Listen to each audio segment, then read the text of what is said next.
Hello everyone, দেখতে পাচ্ছ সিমাই ভাজার করে রাখা হয়েছে একটি থালাতে।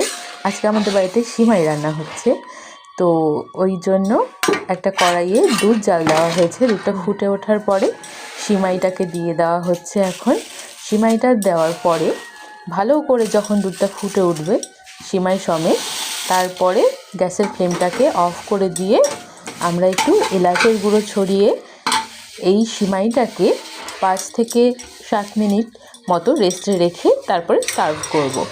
আর এই সিমাইটা খেতে দুর্দান্ত স্বাদের লাগে, আপনারা ট্রাই করবেন বাড়িতে।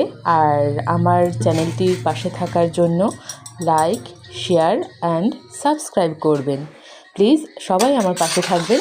সুন্দরভাবে দেখুন সিমাইটা ফুটে উঠেছে, এবারে গ্যাসটাকে আমরা অফ করে দেব। আর পরের ভিডিওতে অবশ্যই আমি সার্ভিংটা দেখাবো।